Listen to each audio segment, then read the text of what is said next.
Okay. Well, good afternoon, everyone. Welcome. Welcome to this final session of our media training series. For those who don't remember, I'm Kimberly Brown. I'm Senior Director here with LAGRANT Communications. And before I get started, I just want to briefly go over the first two sessions, just so it's a little fresher in your mind and you'll understand how this last session ties into the first two. So in the first session, we discussed the basic media components. There were 4 modules that we talked about. We talked about earned media and paid media and how diverse media plays into both of those lanes. We talked about social media best practices, building media list, as well as understanding journalists and effective ways to build relationships with them. In the second session, we discussed developing key messages for your communications. And we talked about 5 different modules, the importance of key messages being the foundation of your communication efforts.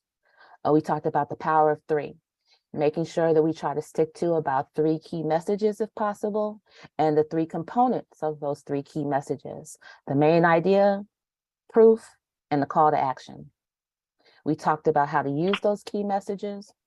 We talked about commonly used tools for those key messages, press releases, letters to the editors, media alerts, PSAs, and group meetings.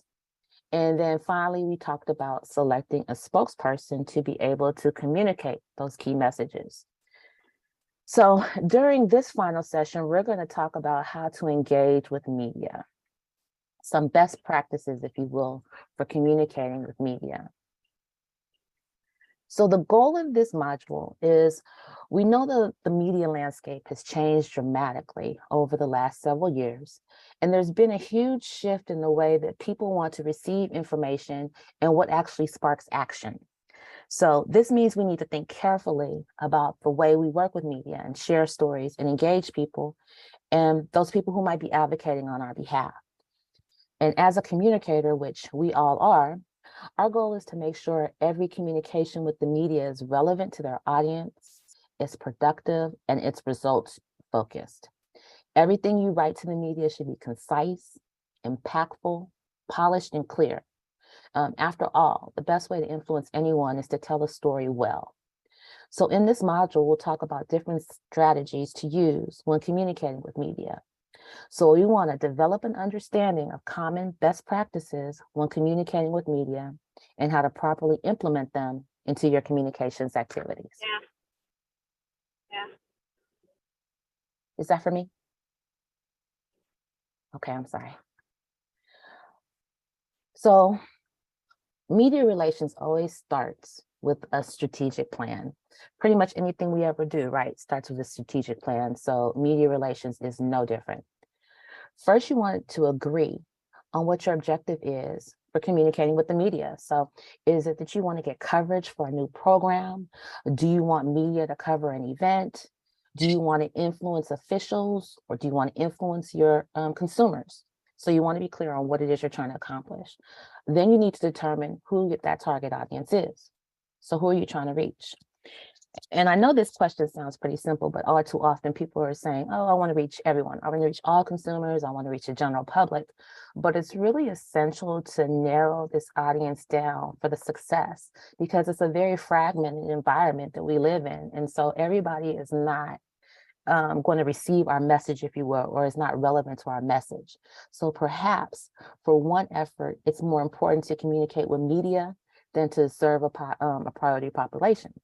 So this decision will determine who your outreach is to. So you just need to really be clear on who it is you're trying to reach.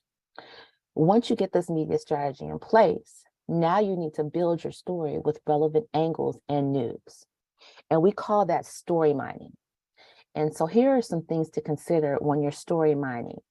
You want to build a great story on human insight or universal truth, something that everybody can agree, mostly everybody can agree upon, right?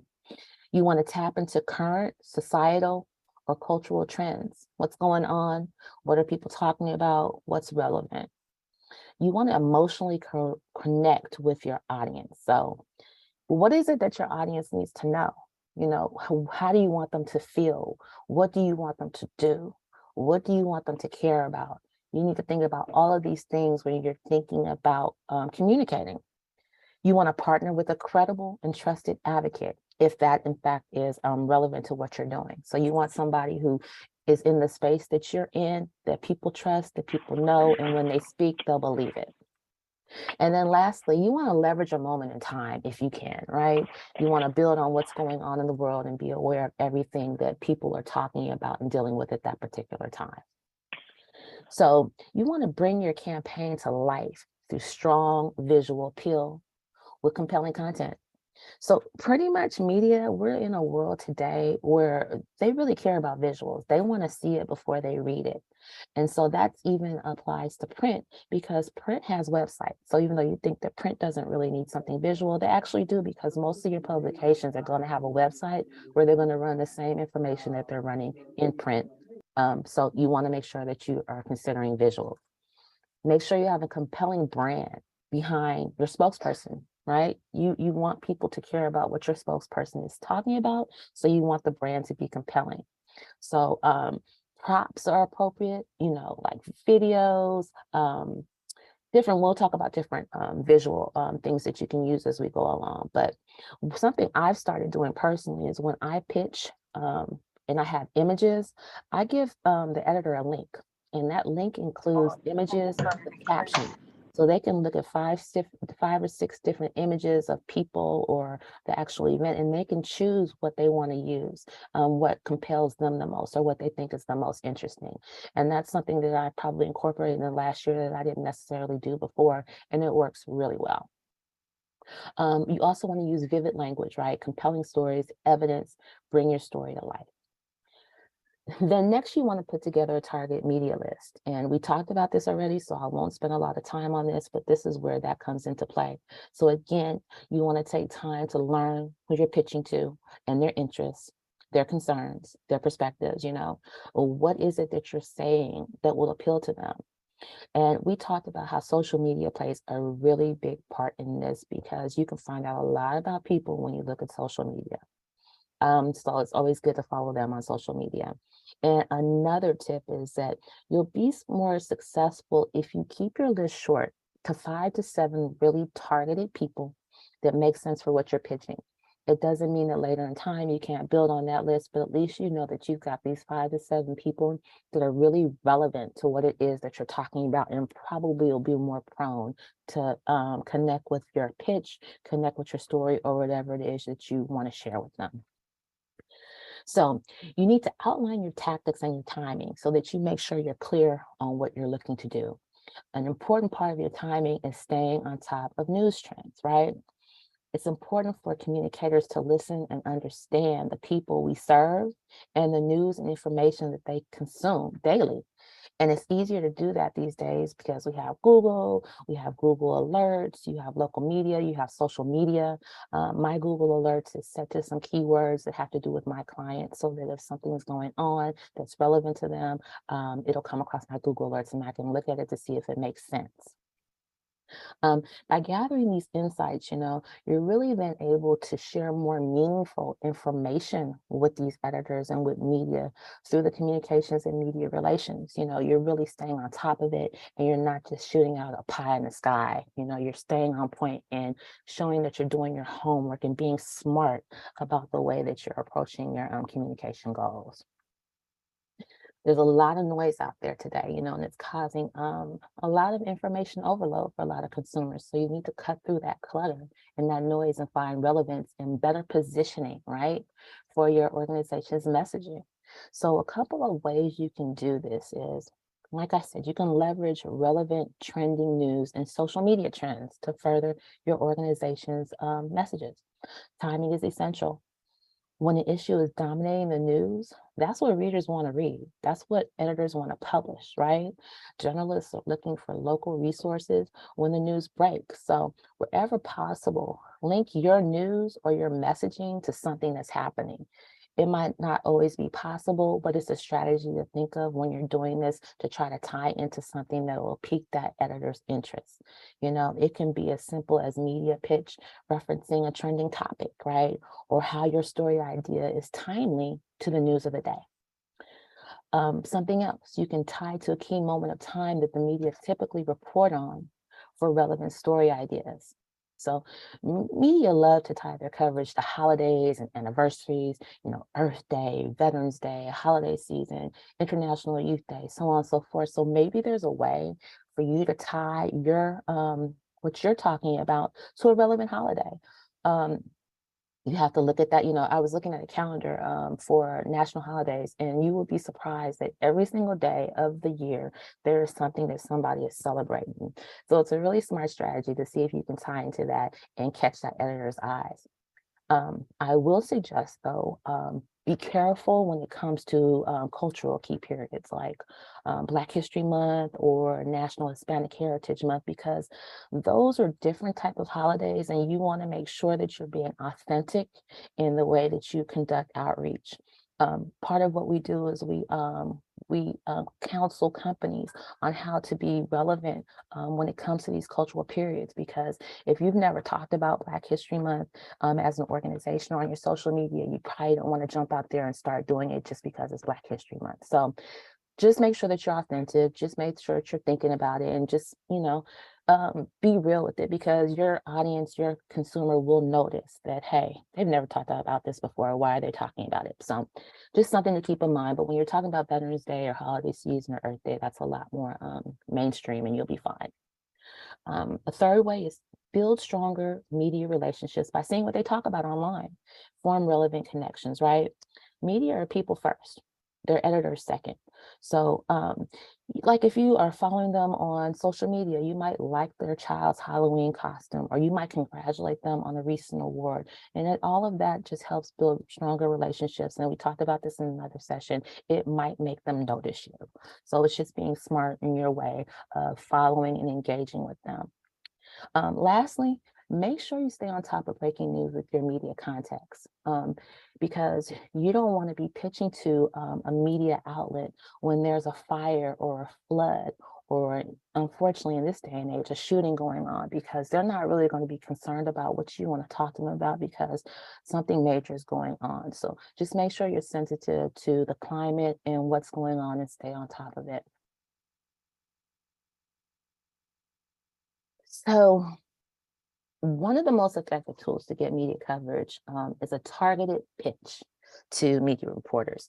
I'm sure some of you probably have already done this if you're involved with media. It's a way to tell them about what it is you want to talk about, right?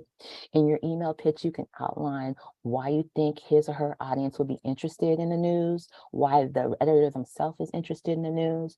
You want to outline the key elements of the story, preferably in bullet points, and offer assets and spokespeople for them to interview. You can distribute your pitch via email to several media, but not together, right? Um, make sure that you've researched again who's that right fit. So if it's music, if there's a music editor, that's who you should be sending it to. You shouldn't be sending it to a sports editor. So again, just make sure you're doing your research when you're reaching out to editors to make sure it makes sense. But also too, when I say you can reach out to multiple editors, we want to make sure that you're personalizing these pitches.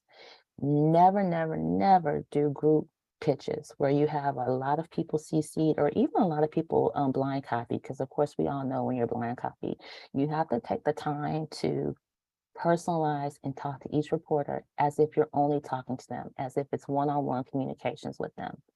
Um, early on in my career, when I was doing some pitching, I was just taking, which we mostly do, you take an email, you change the name, you change some of the information in to personalize it, but I neglected to change the editor's name.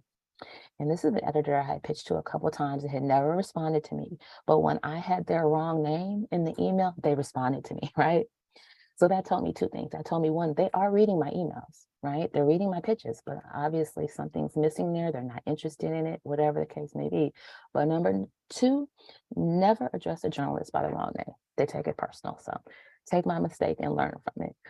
Um, Getting back to it, another tool is offering exclusives and working with them on a story that's just for their outlet. that makes them feel a little special at times that you're just offering it to their outlet. But it's also a way to build a relationship because either you're offering them an exclusive story or you're offering them an exclusive interview, that's only going to be in their paper. But if you do offer it exclusively to them, follow up 2 to 3, maybe 3 to 4 times. And if you don't hear something back, move on. And I'm not even gonna say 3 to 4, I'm gonna say 2 to 3 times. Move on.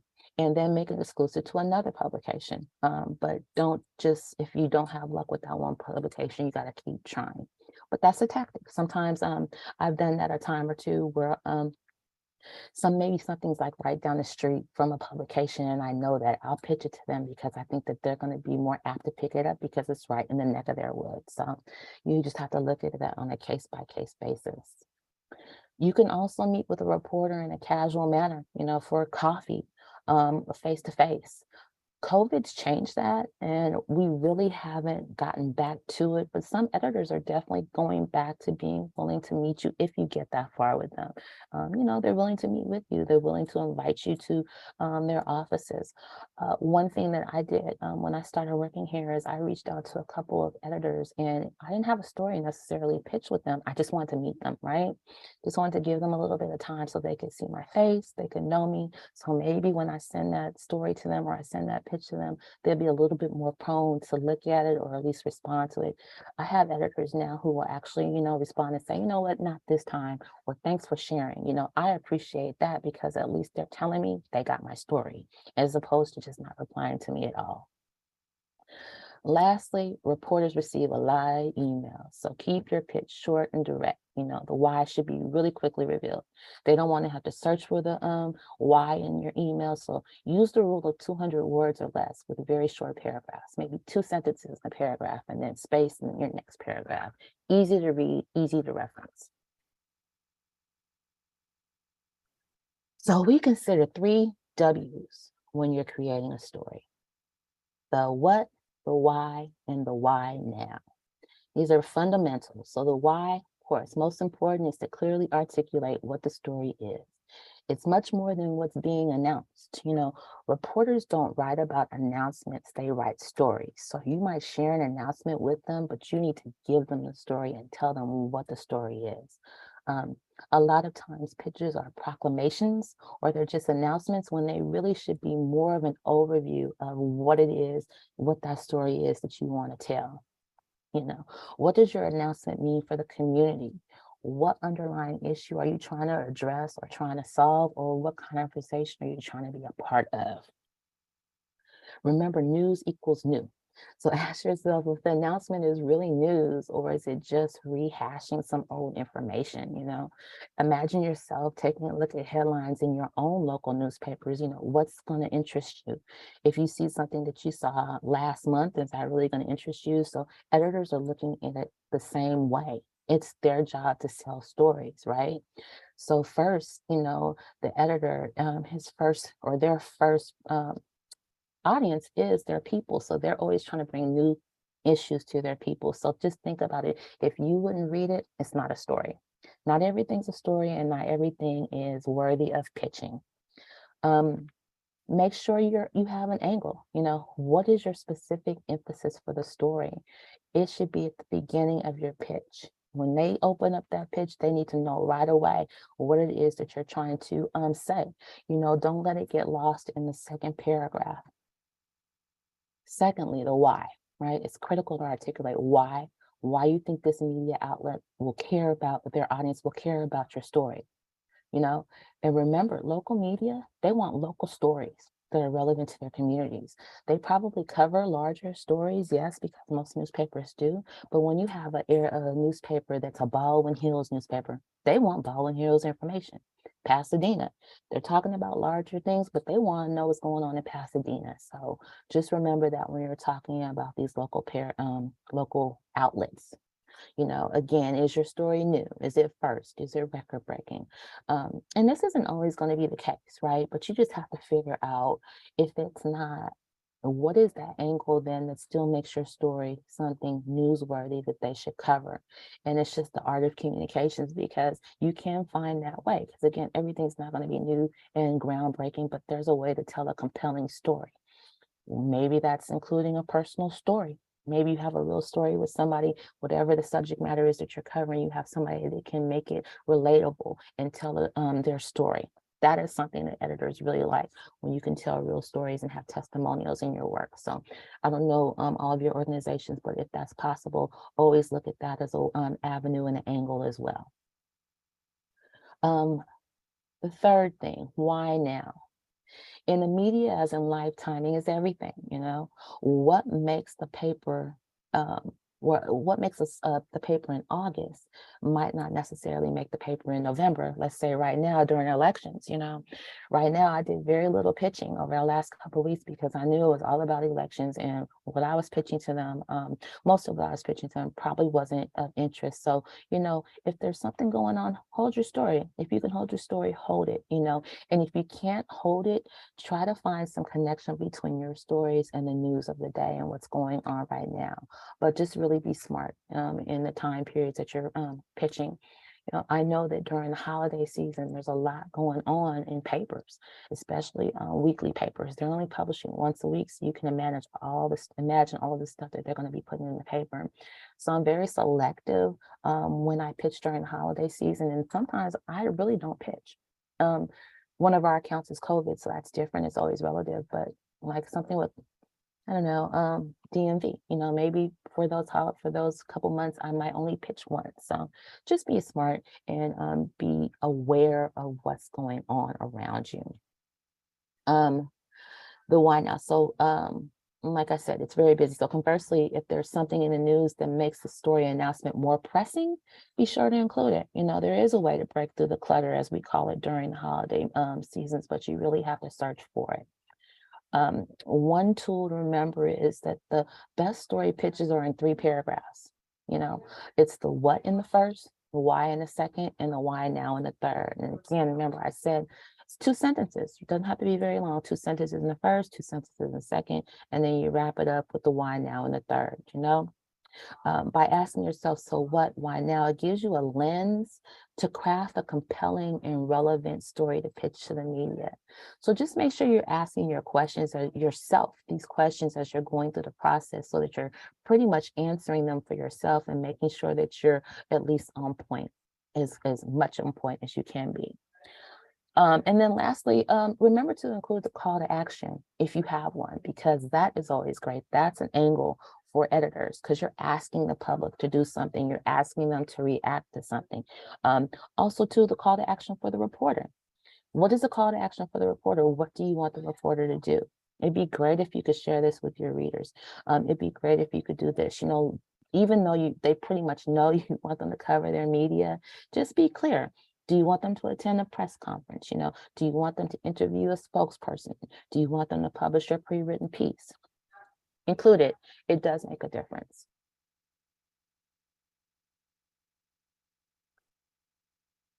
And so, talking about pitching, there are 5 principles. We talked about the 3 W's. Now we're going to talk about 5 principles of a story pitch. This is really the mechanics, if you will, of a story pitch. So the first thing is personalization. Personalization. This goes a long way, and we talked about it before. A journalist receives hundreds of pitches, maybe not hundreds, but sees a good amount of pitches per day. So it's important to personalize your pitch to show you did your homework. Think about you. Would you respond better to an email or note that was clearly meant for you, or if it was generic, right? I get a lot of generic ones. I'm always kind of just mulling over those, might consider them spam, whatever the case may be, but those that are personal, they will get my attention. It can be time consuming for them. So again, think of the ways to make it stand out right away. And we've talked about this before too. Reference an article, an area coverage. If you saw them do something recently, say, congratulations on this, I saw that. It might sound corny to you, but the editor at least appreciates the extra effort that you went through with a little bit of personal touch in there. Of course, without being too personal, because you don't know them, but at least it shows you that you're doing the research and you know who they are. Pithy. It's always an interesting word to me, pithy. I've heard from editors that if a pitch is too long, they'll delete it right away. They just keep moving on, they'll look for the next one. So with that in mind, it's incredibly important to make sure your pitch is pithy, and which by definition, it just simply means concise and forcefully expressive. A journalist should be able to understand what you're pitching and the opportunity in the first two sentences, you know?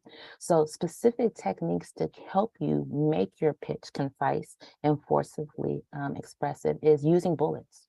I love using bullets. After the first two sentences where I lay it out, I'll bullet down a couple of things and then I'll close it out with a paragraph.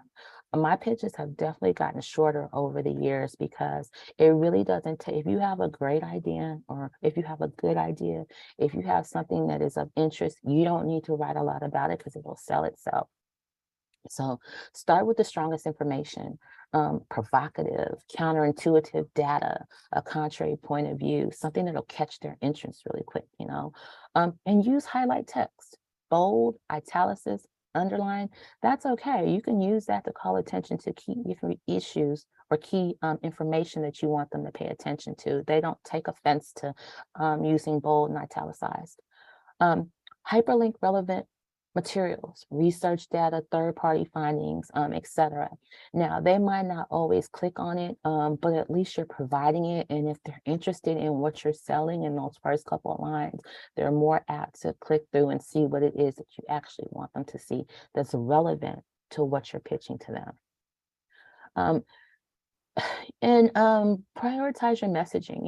Again, if a journalist is interested in your pitch, he'll request more, or they'll request more information. So prioritize the information that you should include. You don't need to include everything, but include the best stuff. And then kind of, it's a give and take. Make them want more. If they're interested in it, they're going to come back to you and they're going to ask for a little bit more. The subject line. Careful to craft a great subject line because that's the first thing that you're going to want to see. It's the first chance to capture their attention. I've heard from journalists before, if the subject line is too long, they'll just keep going, they don't really care about it. So they really want that subject line to tell them what it is that they're going to find in the email. So there are three things that you can keep in mind when you're crafting that subject line. Short and sweet. Keep it short and sweet. Email subject lines will get caught up or cut off, I should say, if they're too long, particularly on mobile devices. Remember, a lot of editors are not necessarily sitting at their desk looking at your pitches via computer. They're on their phones. So you want to make sure that it's not too long and that what you have in there, everything is able to be read within that one subject line. If you're offering them exclusive, first look for an interview. Maybe you put interview opportunity with such and such. Let them know right away when they read that subject line what it is that you're offering up. And again, personalize their name or their outlet to show that it's not a mass pitch, right? If you can, in that subject line. It's not always possible, but again, I deal with a lot of African-American media, and even though they might say they don't know me, I feel like they know me. So sometimes I get a little bit comfortable and put their name in there, but that's a call that you're going to have to make. But those are just some tips. Other tips, I talked about using bold, italicized, and underline, which is fine, but do not use caps. Just like with social media, they'll feel like you're yelling at them. So do not use caps. If you have data and research, include that stuff. But editors really like percentages and stats because it makes your story more compelling. 5% of this, or said this, or 5% believe this. Give them a number to make them understand what it is that you are talking to them about. If when pitching a reporter with whom you or your spokesperson have a relationship with, reference the organization, in there. Hi, this is such and I'm Kimberly from such and such organization, because if they already know the organization, they'll be more prone to look at that pitch because they're familiar with you. Again, utilize recent news topics to highlight a pitch for relevance. That's always great to tie in whatever's going on to your news, to your pitch. Say what you mean. be upfront with the email, the topic, be straightforward. Don't give a lot of fluff. They don't have a lot of fluff. Or they don't have a lot of patience for fluff, and there's not a lot of time for fluff. So this is the time to pick your words very carefully and utilize your words. Another thing, pick up the phone. Believe it or not, there was a time when all you did was pitching by phone. It was really taboo that you email. Not that I'm that old, but I'm just saying that there was a time when you didn't email, you picked up the phone. But it's come to a time now where everything is really email. And so I just encourage people to remember that pitching doesn't have to stop with an email. If you have a phone number, pick up the phone and call. And you can even pick up the phone and call first. Um, it can't do any harm. You can use it first to pitch, or you can use it as your follow-up. That's kind of up to you how you see you want to use it. It goes along the lines of what we said, that editors receive lots of pitches throughout the day. So if you pick up the phone and call them, you might just get lucky and actually speak with them. Depending on what you're pitching, you may even want to pitch a journalist, like I said, over the phone first, and then follow up with more information after that phone call. You have to find what cadence works best for you, but at least make sure that when you're building those media lists, that you do have a column to put that phone number in there. This can be challenging because I know when you're building your media list, numbers are hard to find, and journalists do it on purpose because a lot of them don't want you calling them, but it might take you an hour. Sometimes it's taking me an hour to actually find a phone number for a journalist. And maybe after that hour, I don't find a number. So don't get dismayed if you don't. They're few and far between.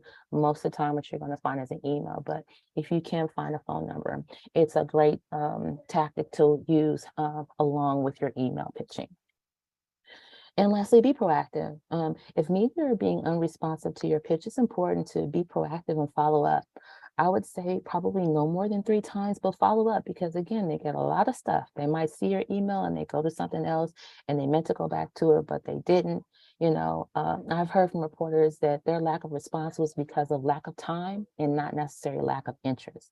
So keep that in mind, and if media is not being responsive, when I talked about having those 5 to 7 core people that you've identified, then it's time to build your list. It's time to look at another 5 to 7 editors and add them to that list. Time to build a list. So don't just stop at those 5 or 7 that's not being responsive. Continue to look for ways to tap into those editors. And also, too, see if there's someone else at that outlet. A lot of these outlets nowadays, they do only have one person for a particular area, but you do have some. If you're pitching the LA Times, they've got oodles and oodles and oodles of journalists. So it's just not one way to get your story pitched. Find somebody else, pitch it to that other person. And it's also, if you're not getting a response that you want, it's also worth revisiting your pitch. I reworked the pitch or two. If I pitch out and nobody responds, maybe it's too long, maybe it's not compelling, maybe I needed to put something further at the top. So don't be afraid to rework your pitch and then resend it. Here's an example of a story pitch, and it's putting those 5 P's to work, as well as those 3 W's that we talked about. It's the subject matter. COVID-19 vaccines have been approved for 5 to 17-year-olds. Boom. COVID-19 is a buzzword, right? So that's my very first word to get their attention. And then I'm telling them exactly what it is that my pitch is going to be about. It's going to be about the new vaccines approved for 5 to 17-year-olds. So I say, good afternoon, Angela. I enjoyed your story about last week about the impact COVID-19 vaccines have had in saving lives. So right there, I'm telling her I've read her story. I know who she is. I know what she writes about. I'm making it personal. So then I say, you might be interested in a pre-written story penned by my campaign spokesperson, Dr. Joe Smith, who's been on the front lines of vaccines for the past 2 years. So I'm quickly telling her about the doctor, what he's done, who he is, his expertise, and why she might be interested in talking to him. Second paragraph. And see, that's only 2 sentences right there. Second paragraph. Dr. Smith and Vaccinate All 50 are excited about the recent news that 5 to 17-year-olds are now eligible to receive the COVID-19 vaccines. Moderna and Pfizer have been approved. So I'm giving them a little bit of why, a little bit of background to it, not too much. And then lastly, I say the piece discusses that COVID-19 vaccines remain the safest way to prevent hospitalizations and death from COVID-19 and helps achieve full family protection. I would greatly appreciate if you would share this groundbreaking news with your readers. Thank you. Call to action. I told her what I want her to do. And just as to tie in key messages so that you know that part about vaccines remain the safest way, that's one of our key messages. So I was able to tie in my key message, right? And make it relevant to her. So that's just an example of how pitches don't have to be long. I don't have that word count. I wish I had put it in there, but it says everything it needs to say. Again, I don't like attaching things to emails. I've had editors tell me they won't open attachments. So I have my pitch here, and then I would take the story that I'm referring to in here and I would cut and paste it in an email. So after thank you, the next thing she would see is my story. So that's just an example of a pitch. And that's a pitch for an actual story. So in this case, I'm not asking her to do anything other than publish it. I'm not asking her to develop a story, to interview somebody to develop a story. I'm giving her the asset right there, and hopefully she'll be more prone to just say, oh, it's of interest, and she'll publish it. And at the time, this was timely because the vaccine had just been approved. So it was breaking news. So that gives you a background, a quick 101 on pitching, how to develop a pitch, what you should think about.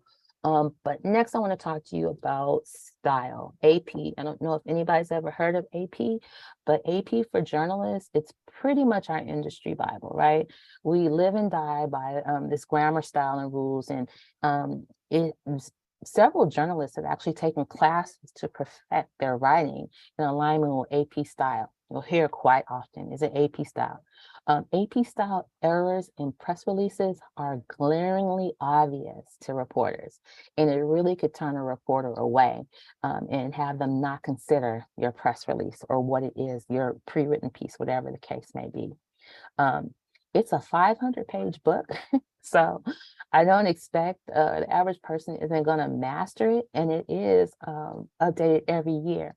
However, there's some quick like 101 tips that pretty much everybody uses and knows, probably maybe 15 of them. And in the next couple of slides, I'm going to go over some of the more popular ones that you're going to see day in, day out that you can reference. But you can also, if you're unsure, you can just simply Google, hey, what's AP style for XYZ? And you can get your answer to it if you're just not clear of how you should approach something.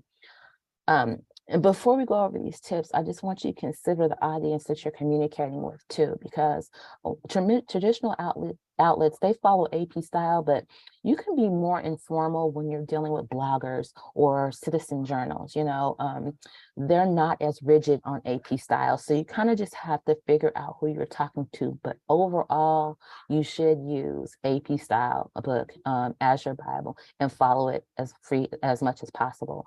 But like if you're on Twitter, and so on and so forth, you don't necessarily have to follow it. Another little tip too is if you follow them on social media, they give tips daily. So you might want to follow them, and they might give you a tip that you find useful in your writing. Like I said, it's a 500-page book and it does cost. So just ways to get around it, but to still have the resources of knowing what AP style is and utilizing AP style. So again, I'm just going to give you some best practices when we're talking about AP style. These are some of the top tips that are most relevant when it comes to writing, PR writing, journalist writing, so on and so forth. So numbers, something as simple as knowing that you spell out numbers 1 through 9. Once you get to 10, you start using the number. That's something you might have known, you might not know, but if you haven't done it in the past, believe me, a journalist did see it. When you get to millions, then you don't have to do the zeros. You just say 1 million, 2 million, etc. Also, avoid starting a sentence with a number. That's a no-no. Titles.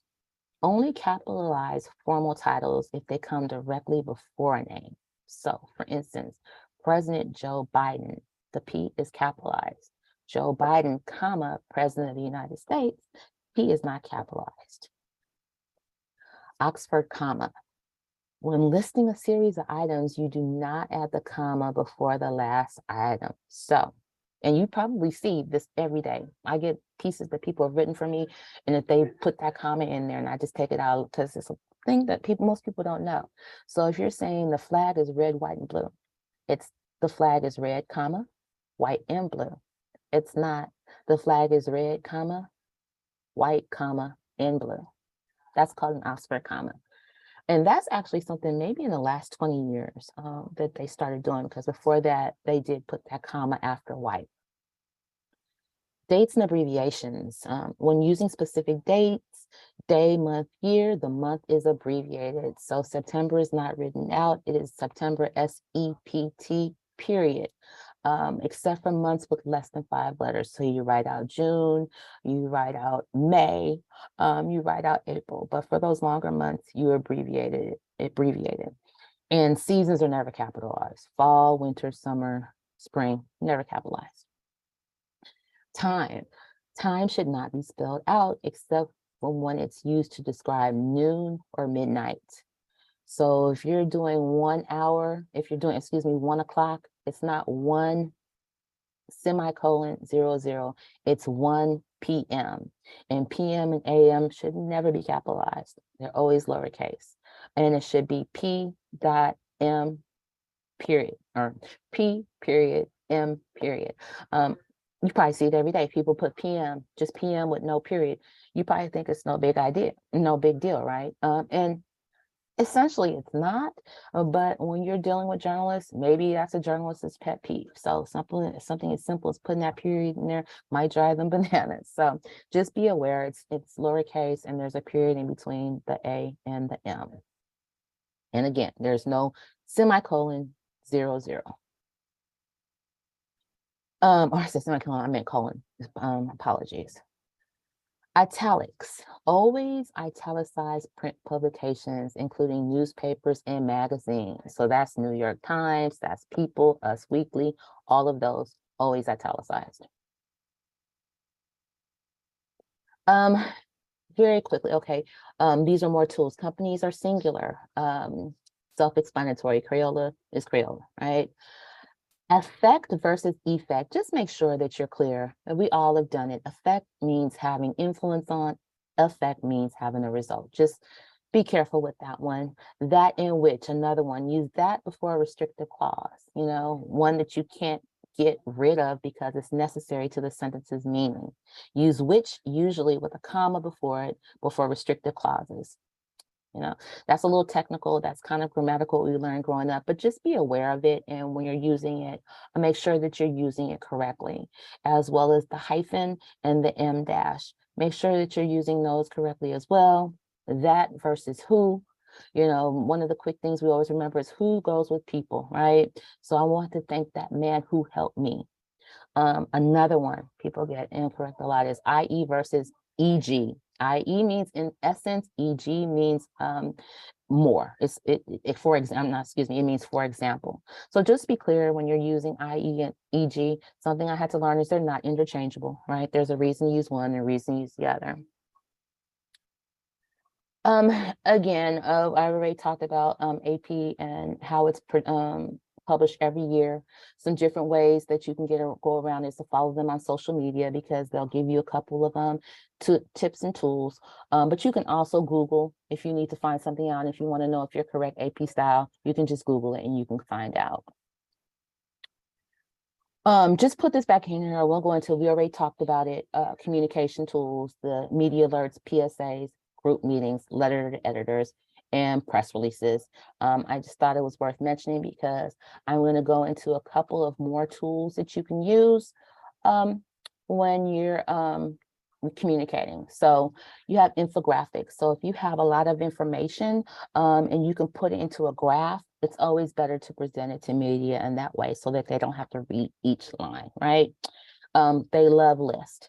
One of my favorite things to do for my stories is 5 tips to this, 5 reasons to this. Very simple. You can put some upfront context to it, a story, but then you bullet it out. Editors love that type of stuff. And they think it's useful to the public, and that the public will be more open to it because they think that you're giving them tips. As opposed to putting those 5 tips into a paragraph, you're pulling it into bullets. Interviews, again, are always good. It gives a deeper dive into who the subject matter that you're talking about, who that person is. We talked about exclusive access, exclusive access, offering up stories individually to newspapers or to outlets, making them feel important. They love surveys. 5% of people said this survey found this. They love that type of information. So if you have it, make sure that you're utilizing it. Digital announcements, your news announcement can take many forms. We talked about this before. So you might want to make an announcement by having your organization's leader write a blog on your website, and then you can link that to an editor so that they can see that announcement. And again, we talked about video, how they love visual stuff, and a multimedia release. And all that is a press release, but it has video in it, embedded in it. It has links, it has audios, maybe a bookmark site or infographic. So same thing as a press release, except it just has some multimedia embedded in it.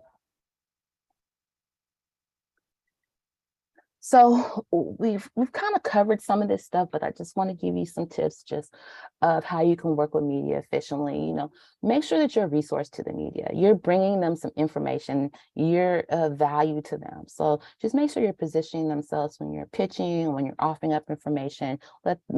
Position yourself as being, again, a resource for them. You're providing them with something. Maybe your spokesperson has some information for a story that they were working on, and you thought it would be relevant if they talked to this person. So be accessible. Always return phone calls, emails immediately. Pay attention to deadlines. If you need to make yourself a note, if they tell you to follow up at a certain time, make yourself a note and make sure that you're following up with them at that certain time. Know how media want to be communicated with. Email, phone, we all know email's preferred, but if they tell you not to call them, then don't call them, right? Your etiquette. Again, don't CC a whole bunch of people, don't blind copy a whole bunch of people. Make sure you're making it personal to them. Avoid attachments. I talked about that. A lot of them say they don't open attachments. Keep your pitches less than a page length, make it personal. And don't make your subject matter look like spam. A lot of times you think that you've got a great subject line, but it really does look like spam. Also too, you might want to ask them if they have a deadline. You should already know their deadline. I usually don't have to ask because I know their deadline, but maybe they have a different deadline. And if you are talking on the phone with them, avoid familiarity, because remember, you do not know them, so don't act like they're your friend, but still be respectful. Don't beg or whine. We pitch and we kiddingly say that we beg people through earned media to cover our stories or cover our subject matters, but we don't want to act like we're begging, but we are. But make sure that when you're pitching that you're not, coming off like you're desperate or, please, please, please. You're still keeping it professional and you still are approaching it like you're offering a service to them. You're a resource to them. What else? Don't forget to follow through. Yes. If the editor asks you for additional information, ask you for anything, number one, that's a great sign that they're asking you for anything, but make sure you're timely, that you're giving it to them. Again, if you need to put a note because they asked you to follow up next week, make sure you're following up, send a personal note reiterating what you've discussed. If you had a conversation with them, recap the conversation in an email. It doesn't hurt. And also too, something great. If you get a publisher to publish your story or interview somebody or do whatever it is that you're asking them to do, send a thank you note and really a thank you email, if you will. Thank them. You will be surprised how far that goes, that you took the time to thank them for what they did. It's built some of my great relationships. So we talked about managing breaking news. Just be aware of what's going on. When news breaks, make sure you're sending it out that day. If interviews need to be secured, if you have a spokesperson, you get an interview. We didn't really talk about training, but we did talk about the importance of training your spokesperson. But one thing you want to have them remember is that you want to have them bridge back to your key messages. A lot of times editors will get off track when they're talking to your spokesperson, because they're talking about what they want to talk about. There's an art to bridging where they can, make a statement that allows you to acknowledge the reporter's question, but then you transition back to your key message and back to what it is that you want them to talk about. So that's something that comes with media training that your spokesperson needs to be prepared to do. But it's just something to keep in mind because, again, they can get off track. And if a spokesperson isn't available for this breaking news, see what you can provide. Is there an email you can send? Is there some social content you can provide? What can you do? Go all the way out to be able to provide them with what they need if you aren't able to provide a spokesperson, because you still want to take advantage of that breaking news and of that quick time period that you have to have their attention and to get that information out surrounding whatever that breaking news might be. Because breaking news isn't breaking news a week later, right? So with that said, there's 3 things out of, I know I covered a lot of stuff, and these decks will be shared with you guys so you can go through them and spend more time with them. But I just my goal was to give you a overview of everything that goes into it. So when you start thinking about your communication goals, you can think about all these tools and how they work together. So from today, if there are 3 things I want you to remember, I want you to remember with starting with a sound media strategy. You got to understand what the story is that you want to tell. You can't skip that step. 2, choose the right communication tools. Not every tool is right for every occasion. There are a lot of tools out there. I talked to you about them. So figure out, and it might be tools, plural, not just one tool, but just figure it out, because all of them aren't right for what you want to do. Make sure you're following best practices.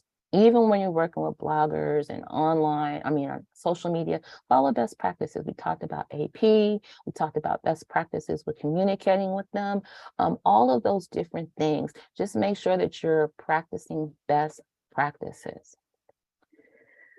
So with that said, that wraps up our final session of this, our final session of the media trainings.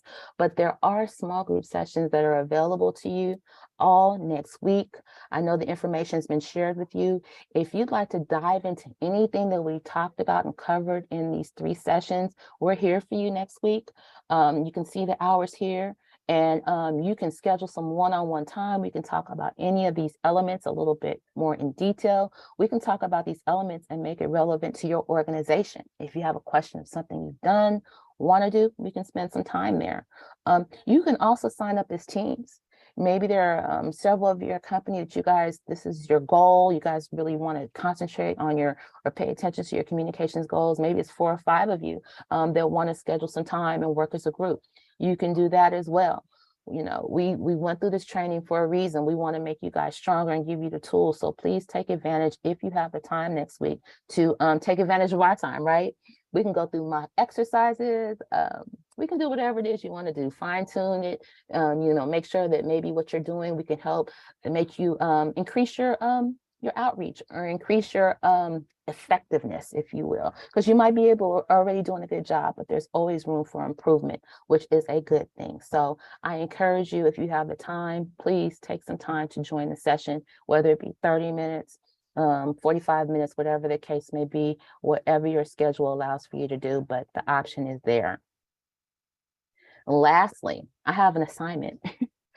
And this is an assignment that it's up to you if you want to complete, right? Because today is over. But it's also an assignment that if you want to take it on, you can come to the small group session next week and we can give you some feedback based upon this assignment. And it's really simple. It's just a press release. And you can see from this information, which will be shared with you, it's the who, what, where, why. It's a fake event talking about a ride at Universal Studios for the Black Panther Wakanda Forever, giving you the information. You can utilize Google to help you find the proper format for a release, as well as utilize Google to find AP style guidelines. We talked about that. There's background in here of some things that you can expand upon in the release, talking about what guests can expect. You can put some fluff in there. This is a made up press release. So use it as an exercise. let your writing skills take over and see what you can come up with. It's a specified length, 300 to 500 words.